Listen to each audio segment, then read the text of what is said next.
Salut, Laurette.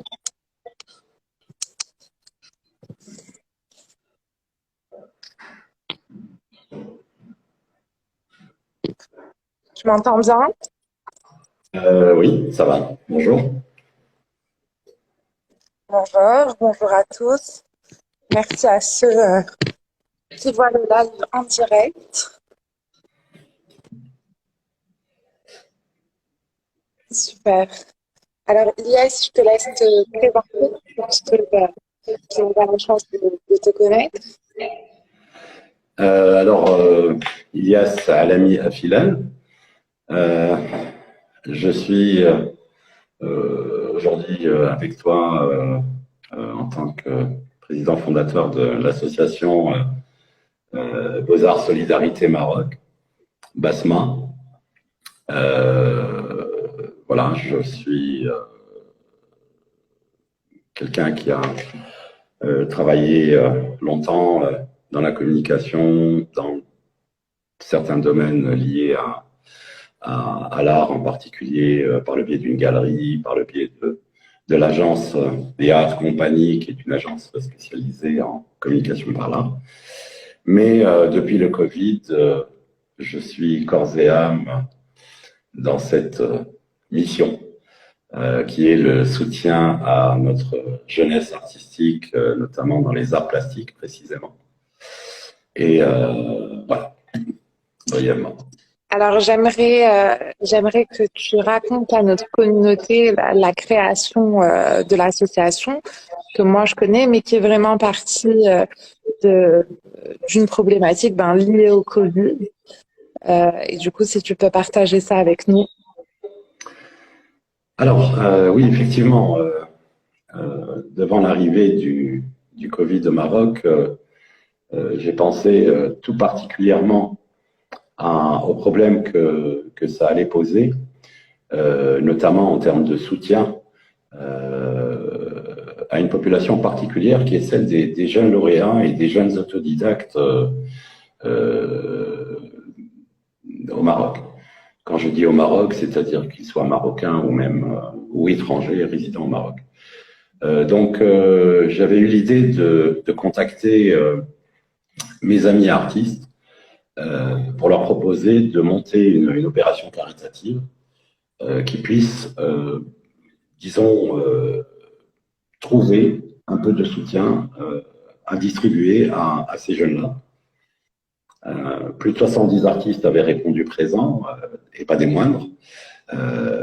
Et l'opération a pu avoir lieu et elle a été un succès compte tenu des conditions dans lesquelles on était à l'époque. Ça a été un succès, ça a permis de distribuer, d'envoyer des mandats à travers tout le royaume à plus de 130 jeunes artistes. Ça a permis à quelques jeunes aussi de vendre eux-mêmes leurs œuvres sur la plateforme. Et à la demande de certains des artistes, on a même aidé d'autres associations, le Covid, l'alphabétisation, enfin la scolarisation de l'enfance rurale, la vie rurale, enfin plusieurs associations. Et à partir de là, je me suis vraiment attardé à analyser quelle était la situation de tous ces jeunes, compte tenu de la précarité de beaucoup, dans des conditions bien sûr extrêmes, mais je me suis beaucoup penché sur disons, leur cadre d'évolution pendant les premières années après leur diplomation pour ceux des Beaux-Arts ou les autres. Et force était de constater qu'il y avait pas mal de besoins. À titre personnel, en termes je dirais, d'animation de la vie culturelle, en termes d'ouverture de l'écosystème à l'arrivée de ces jeunes, sur beaucoup de plans, il y avait beaucoup de besoins et l'État, le ministère ayant les moyens et les budgets qu'il a, ne pouvant pas être partout, l'écosystème étant limité par le pouvoir d'achat, je dirais, la taille du marché local, tous les intervenants étant limités, il était évident que la société civile devait absolument participer et aider et chercher à compenser ou à faire ce qu'elle pouvait dans ce sens.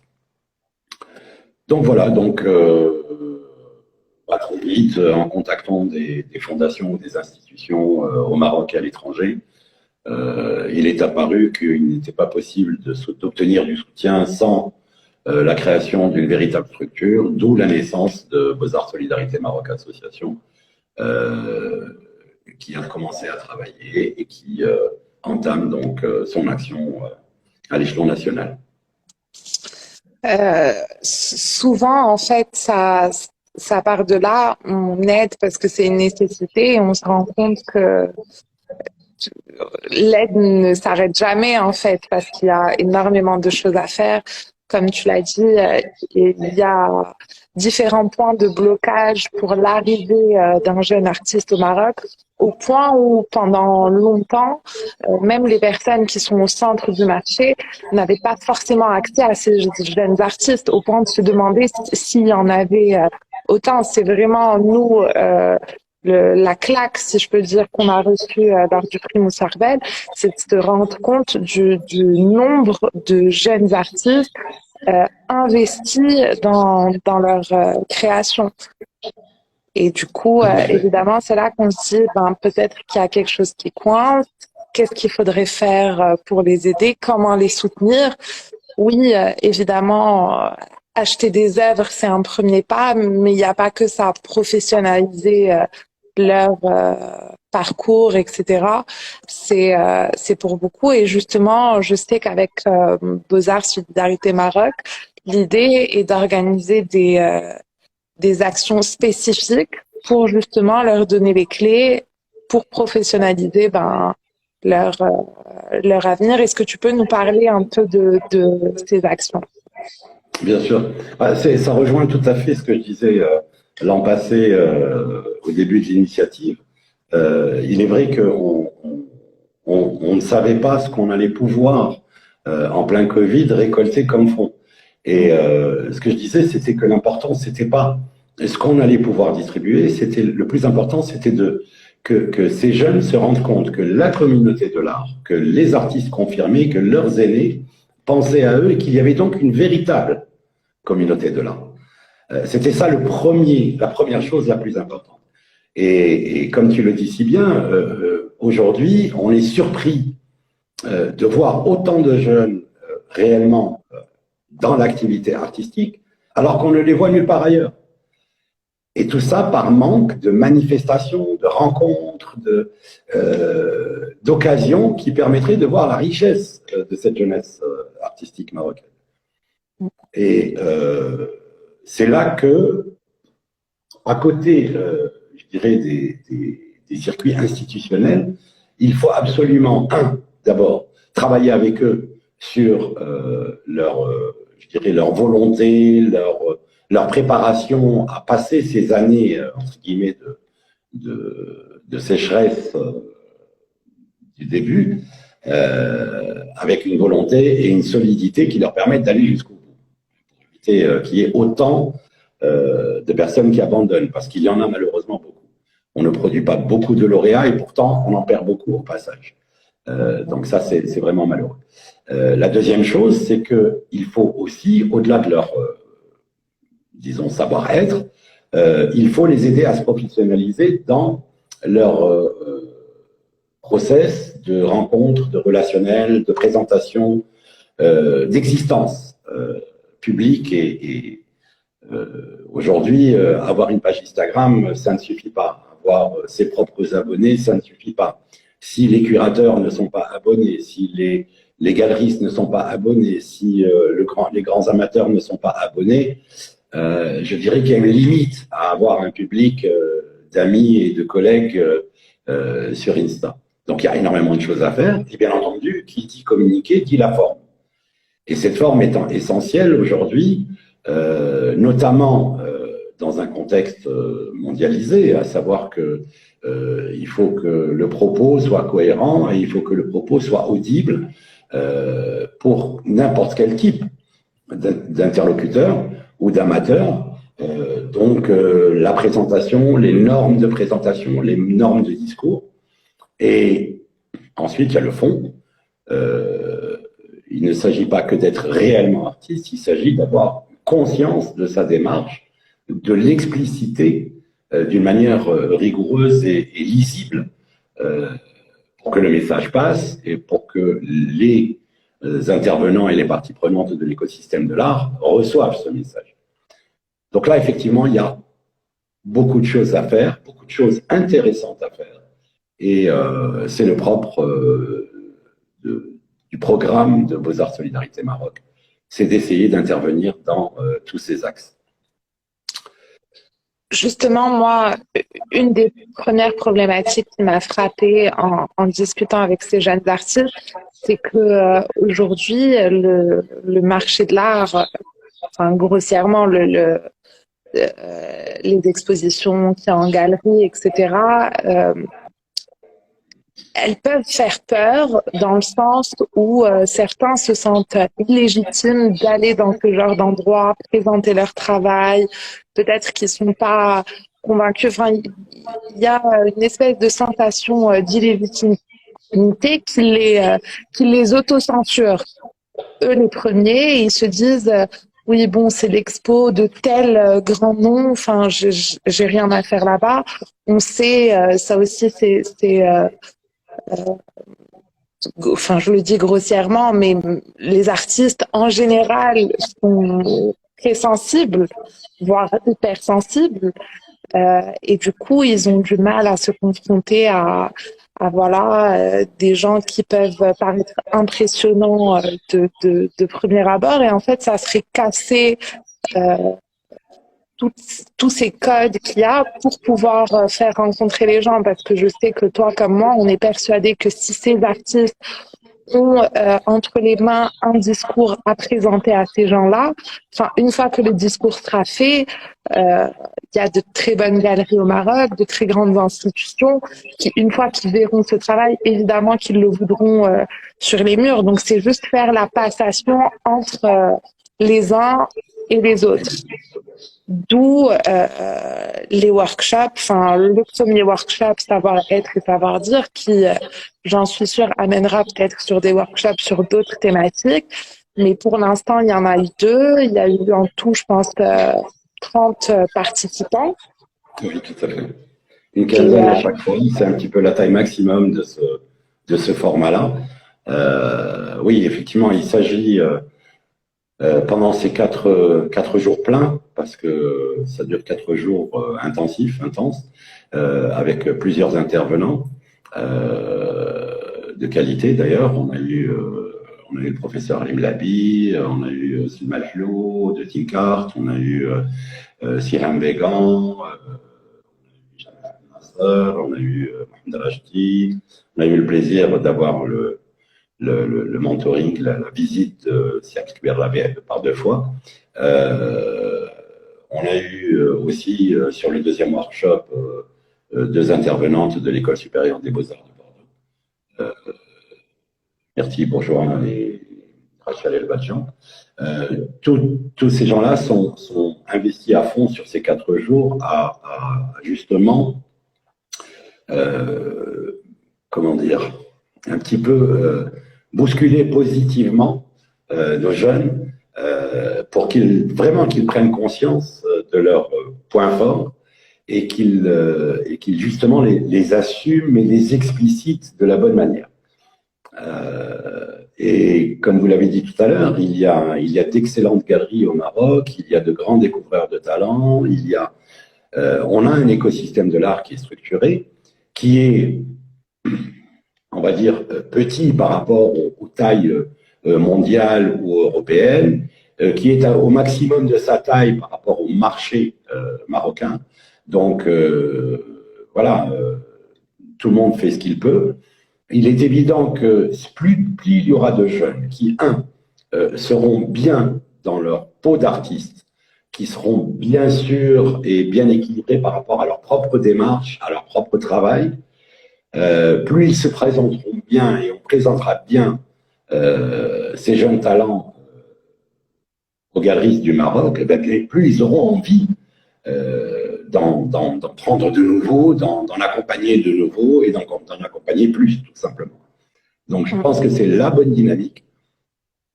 qui permettrait effectivement de faire le lien et qui permettrait de multiplier de manière conséquente l'apparition publique, ou du moins conventionnelle par des expositions galeries et des lancements galeries, de nouveaux talents. Et avec l'association, vous préparez également différentes conférences qui répondent à des problématiques que se posent les jeunes artistes, mais que se pose également un groupe très important dans le marché de l'art de par le monde, à savoir les collectionneurs. Parce qu'aujourd'hui, il y a des jeunes artistes, mais il y a aussi des jeunes collectionneurs, en tout cas des jeunes qui aimeraient commencer à collectionner et qui, du coup, n'ont pas forcément ne trouvent pas forcément quelque chose qui convient et à leur regard et à leur budget et du coup ils sont face à différentes problématiques auxquelles Basma aimerait répondre à travers différentes conférences qu'on n'a pas l'habitude de voir et qui apporteraient non seulement pour les jeunes artistes des réponses à leurs questions, des outils pour rentrer justement dans ce marché de la manière la plus saine possible et de telle sorte à ce qu'ils y restent le plus longtemps, à ce qu'ils y restent le plus longtemps. Et j'aimerais qu'on parle un peu de ces conférences, de comment elles vont s'organiser. Alors, les questions de problématiques sur les journalistes sont multiples. Avec un comité scientifique, on a déterminé un certain nombre de premières questions auxquelles il fallait répondre, mais auxquelles il fallait répondre, je dirais, de manière spécifique à la situation d'un jeune artiste. Parce qu'il est évident que parler, je ne sais pas moi, parler de démarche avec un artiste confirmé qui a 20 ans de carrière, ce n'est pas du tout la même chose que de parler de démarche à un jeune qui se cherche encore et qui vient de sortir des Beaux-Arts et qui est encore dans, en fait, cette définition première, cette recherche première de sa démarche. Donc, on a sélectionné une vingtaine de premiers thèmes et qui sont des thèmes, je dirais, importants à discuter de manière directe, de manière vraiment précise et de manière ciblée. Alors, ces thèmes sont multiples. Ça peut être travailler plus et produire moins au début. Ça peut être exposé ou pas encore. Ça peut être évaluer avant de vendre, ça peut être trouver sa singularité, construire sa signature. Ça, par exemple, c'est les 4 premiers thèmes des premières conférences. Et l'idée, c'est donc ça, c'est de vraiment partir sur des questions, pas nécessairement qui fâchent, mais des questions importantes, fondamentales, à bien se poser au début de sa carrière. Donc, tout un cycle est prévu de conférences avec des intervenants, je dirais, qui sont dans la bienveillance et avec un regard, une acuité réellement ciblée sur cette jeunesse. Et ces conférences seront publiées au fur et à mesure dans la future plateforme que l'association Basma prépare, la plateforme 5.5. J'en reparlerai tout à l'heure plus longuement. Alors, entre les conférences et je sais à quel point ça peut vite monter niveau chiffre si on veut une belle vidéo avec un bon son, de bons intervenants, parce que oui, enfin eux aussi préparent leurs interventions, ça leur prend énormément de travail, ça leur prend du temps. Je sais que l'association est évidemment un but non lucratif, mais que justement, comment vous faites pour vous débrouiller, que ça soit au niveau des ressources financières, mais aussi des ressources humaines? J'imagine que il n'y a pas que toi, enfin, pour l'instant, si, mais que dans les projets futurs, enfin voilà, comment vous occupez de ça à l'association? Bon, effectivement, l'association est à but non lucratif. Elle n'a pas encore, jusqu'à maintenant, enfin, elle n'a pas encore de budget de fonctionnement. Donc, c'est une initiative que j'ai eue à titre personnel depuis le début. Il est évident que passer à un programme ambitieux et régulier d'action sur l'année va nécessiter obligatoirement du soutien, soutien que nous commençons à chercher, pour une part à trouver, mais surtout à chercher et à demander au niveau des... On a besoin des grandes institutions bancaires, on a besoin des fondations existantes au Maroc, on a besoin d'envoyer des dossiers à toutes les institutions de coopération étrangères qui ont pour cible le Maghreb ou le Maroc. Donc effectivement, on a besoin de la générosité de tous et du soutien de tous dans ce sens. En termes de ressources humaines, ben, je dirais que c'est proportionnel. Aujourd'hui, tout le monde a travaillé de manière bénévole. Il est évident que sur la durée et sur une activité à plein temps, ce n'est plus du tout faisable à quelques-uns seulement, et que on a donc aussi besoin de plus je dirais, de stagiaires, plus de gens impliqués. D'ailleurs, je profite pour lancer un appel à toutes je dirais, tous les jeunes ou toutes les personnes moins jeunes de l'écosystème de l'art pour venir nous soutenir pratiquement, que ce soit, je sais pas moi, des chercheurs en histoire de l'art, des gens qui sont dans bien entendu l'activité artistique, l'infographie, le community management, la communication. Vraiment, on a besoin, le professorat, le journalisme, on a besoin de toutes les bonnes volontés parce qu'il y a vraiment beaucoup de choses à faire. Et en termes de stagiaires, je dirais que bon, nous avons la chance aujourd'hui d'avoir reçu notre première stagiaire de France, qui est Marie Batzer, qui nous a rejoint pour 3 mois, qui est d'ailleurs une beaux-artiste. Donc c'est exceptionnel d'avoir effectivement des stagiaires qui ont cette casquette beaux-arts, cette casquette art plastique aussi, parce que le discours et je dirais la productivité en sont largement accrus. Il est évident qu'on serait heureux d'avoir des stagiaires d'écoles de commerce ou de communication de Casablanca ou du Maroc. On serait heureux d'avoir des beaux-artistes du Maroc qui viendraient eux aussi aider l'association pendant 1 mois ou 2 ou 3 selon leur convenance. On est vraiment en attente de ce genre de candidature avec grand plaisir.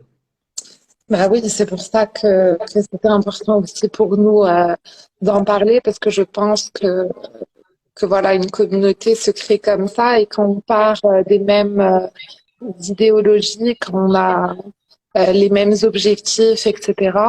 Au final, on peut s'allier ensemble et peut-être que ça va être fait sur la base du volontariat, mais que ça va leur apporter autre chose à côté. Et du coup, quand on fait le rapport coût-bénéfice, le bénéfice est tellement grand. Donc, j'encourage tous ceux qui nous regardent et qui le peuvent et qui ont, j'en sais rien, qui se débrouillent en montage, qui aiment bien écrire. Il y a ça aussi. Il y a évidemment les jeunes artistes qu'on a envie de bouffer, mais il y a aussi tous les métiers annexes à l'art plastique, à des critiques d'art, des gens qui aimeraient juste pour se faire la main. On parlera justement de la plateforme 55. Voilà, écrire sur des artistes, écrire sur des œuvres, c'est un exercice qui est très ressourçant et que beaucoup font par plaisir. Des fois, ils publient même pas. Peut-être que ça serait une approche, voilà, pour aider, pour participer, parce qu'au final, je pense que tout le but, c'est vraiment d'avoir un rayonnement culturel international, d'être une référence. Aujourd'hui, le Maroc, on sait qu'il regorge de talent. bons artistes, de bons talents. L'idée, c'est de les accompagner, et surtout de les faire durer. Tout à fait, tout à fait. Et justement, par exemple, je dirais le marché du travail qui peut être lié à l'art, si on compare par exemple le Maroc par rapport à des pays très développés, à ce niveau-là, on se rend compte qu'effectivement le nombre de profils ou d'opportunités est beaucoup plus restreint. Mais c'est évident que tout cela n'est que temporaire, parce que justement, il y a énormément de choses à faire. Et à partir du moment où ces choses se font, eh bien, il y a autant de nouveaux profils, de nouveaux types d'activités, de nouveaux types de compétences qui s'installent et qui trouvent leur créneau. Et c'est pour ça que c'est intéressant de travailler, par exemple, sur une initiative telle que celle-là, pour des jeunes, parce que on peut être aujourd'hui osariste, on peut se demander demain si on continue vraiment dans une carrière artistique ou si on passe à quelque chose de plus alimentaire momentanément pour construire sa vie, etc. Il est évident qu'acquérir du savoir-faire, acquérir de l'expérience dans de la gestion de projet, dans du montage de dossiers, dans ce genre de choses, eh ben, aide énormément à élargir son champ de compétences et à élargir les possibilités qu'on peut avoir de choix de métiers différents. Donc, autant certaines écoles sont spécialisées dans ce que je dirais des masters en communication et en médiation culturelle et voilà, c'est l'occasion justement de mettre en pratique beaucoup de connaissances ou au contraire d'apprendre sur le tas beaucoup de choses et très vite et de manière vraiment agréable puisque là on est confronté à des intervenants de qualité, que ce soit les jeunes qu'on encadre, mais aussi les partenaires, les institutions qu'on approche, les autres parties prenantes sur des projets d'exposition ou de workshop. À chaque fois, c'est des intervenants de qualité, c'est des contacts de qualité. Et un jeune peut très vite même en termes de réseau, voilà, c'est construire un réseau et un relationnel direct. Beaucoup de jeunes, par exemple, en workshop, le premier jour, disent mais comment rencontrer un curateur? Comment rencontrer une galerie? Comment je dirais que dans le cadre de l'activité de Beaux-Arts, on rencontre tous les jours des galeristes, des curateurs, des écrivains.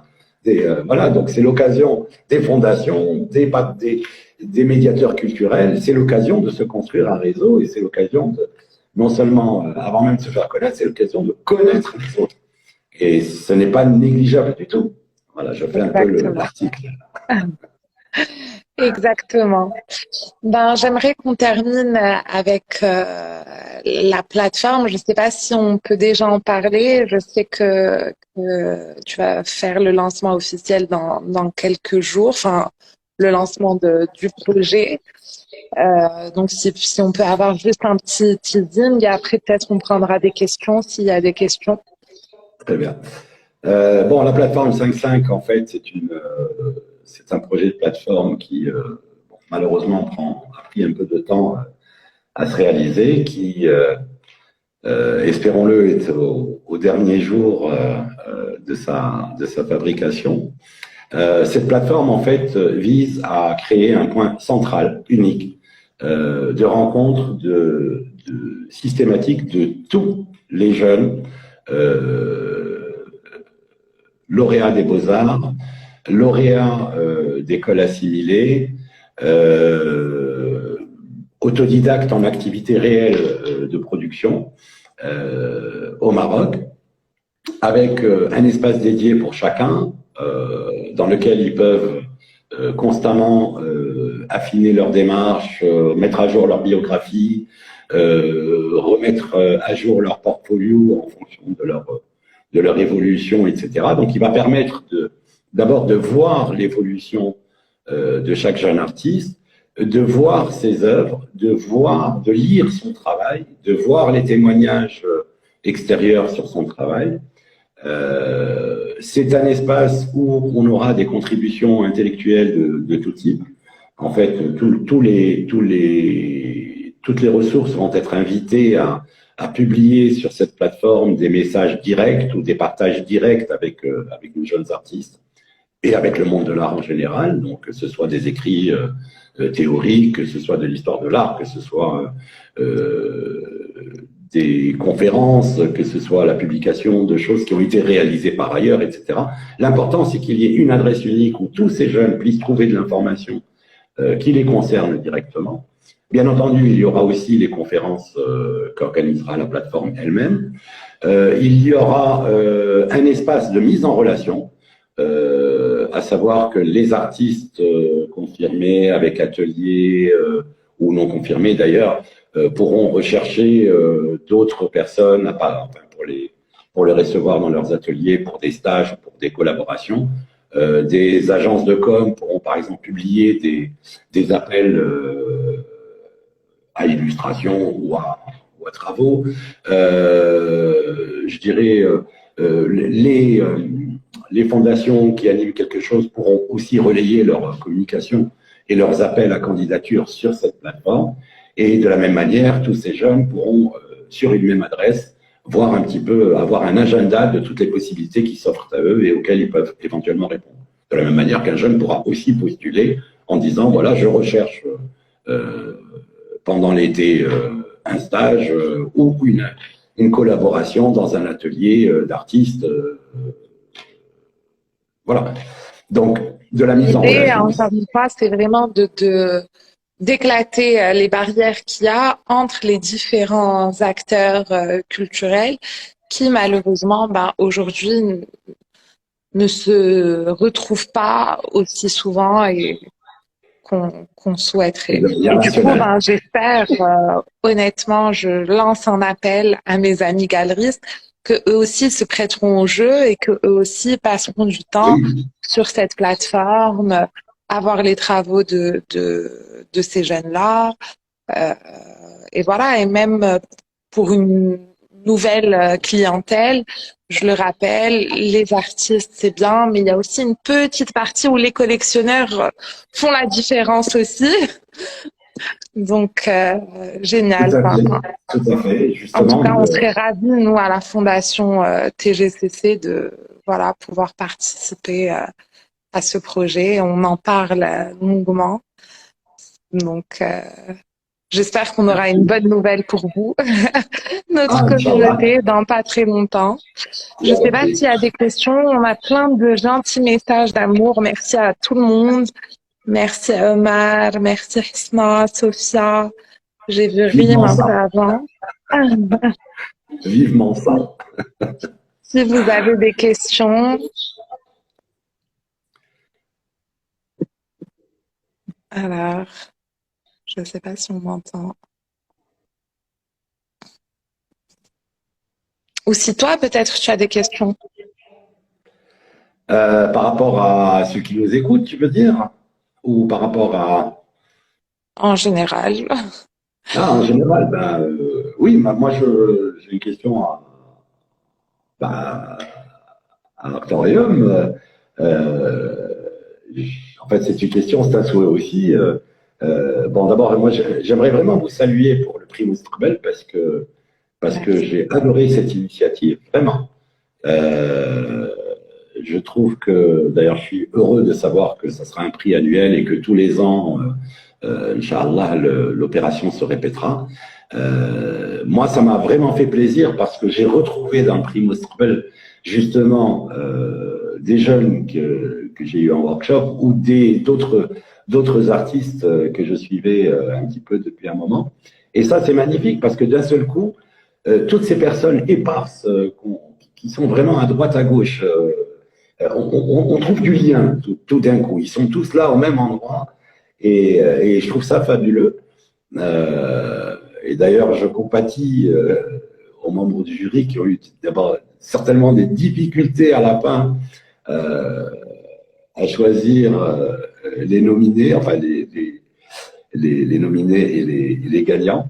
Mais quoi qu'il en soit, j'espère que cette tendance de vraiment se concentrer sur les besoins de cette jeunesse, j'espère qu'elle continuera et qu'elle s'affirmera encore plus, parce que c'est justement pour Beaux-Arts Solidarité, voir d'autres structures, notamment justement entre guillemets structurées, prendre en main le sujet des jeunes, ça aide énormément. Vraiment, ça aide énormément. Donc, je vous encourage à continuer fortement dans cette direction. Ça nous arrange bien. Je te retourne déjà le compliment et oui, maintenant pour les avoir vus, travailler, pour avoir vu leurs œuvres, enfin, on a de l'or entre les mains, ça serait dommage de pas s'en rendre compte et de les laisser s'enfuir, s'échapper pour ceux qui peuvent et qu'on les voit plus ici, comme des Marocains très connus qui s'en exposent même plus ici. Enfin. Tout à fait. Et j'ai été très étonné, c'est hier ou avant-hier, par hasard de découvrir 2 appels à candidature internationaux dans lesquels le Maroc était explicitement cité. Et vraiment, ça m'a fait froid dans le dos parce que je me suis dit, en fait, si on structure une démarche de recherche et de récolte d'informations à l'international sur ce qui est ouvert au Maroc, je suis sûr qu'il y a énormément de ponts à faire, énormément de soutien à trouver. La seule chose, c'est qu'il faut en faire un véritable métier, c'est-à-dire qu'il faut vraiment tous les jours rechercher, trouver, sélectionner, lire, et donc à partir de là, effectivement, visualiser quels appels à candidature ou quelles bourses ou quelles opportunités existent pour notre jeunesse. Bon, il est évident que malheureusement, notre jeunesse a un frein que les jeunes Européens ou d'autres parties du monde n'ont pas, c'est celle des visas, celle des moyens de... Mais bon, par exemple, les 2 appels que j'ai trouvés hier, en fait, même les billets étaient pris en charge. Pour un des 2, même le coût du visa était pris en charge par l'appel à candidature. Donc c'est quand même désastreux Alors il est évident que la plupart sont en anglais d'ailleurs, donc il faut le niveau d'anglais, il faut avoir le temps de chercher. Mais bon, c'est structurable tout ça, c'est industrialisable, je veux dire.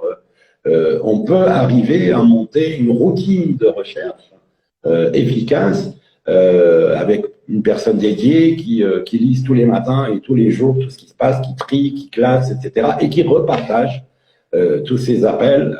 D'ailleurs, il y a des appels aussi qui concernent aussi les galeries, qui concernent aussi les institutions, qui concernent aussi les fondations. Voilà, donc je pense qu'on n'est pas assez à l'affût. Alors, je ne dis pas qu'on on n'a pas assez les moyens d'être réellement à l'affût de toutes les opportunités qui existent de par le monde pour notre secteur. Et ça, il faut y remédier. Écoute, je pense qu'on se fera un plaisir d'essayer de refaire un live dans quelques mois en racontant tout ce qui se sera passé d'ici là, toutes les actions dont on a parlé, les objectifs, peut-être même récupérer de plus en plus de témoignages. Il y en a beaucoup en privé, mais c'est vrai que montrer ça au grand public, peut-être que même certaines personnes qui nous écoutent aujourd'hui vont se dire, OK, moi, ma façon d'aider, ça va être comme ça, ma manière d'aider, moi aussi, c'est ce que je veux pour mon Maroc, etc. Donc, j'espère que ça sera que du bon, Inch'Allah, et je vous souhaite beaucoup de réussite à Beaux-Arts Solidarité Maroc, qui a même pas 2 ans.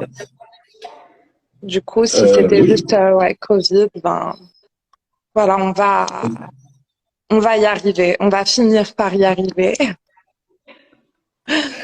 Merci infiniment pour cette invitation et je salue les auteurs de ces jolis messages de soutien. Et voilà, rendez-vous au prochain Live Thorium où on racontera un petit peu ce qui s'est passé depuis j'espère, le lancement de la plateforme et depuis les prochains workshops et les prochaines conférences. Super. Merci beaucoup, Ilyes. Merci. À la prochaine. À bientôt. Au revoir.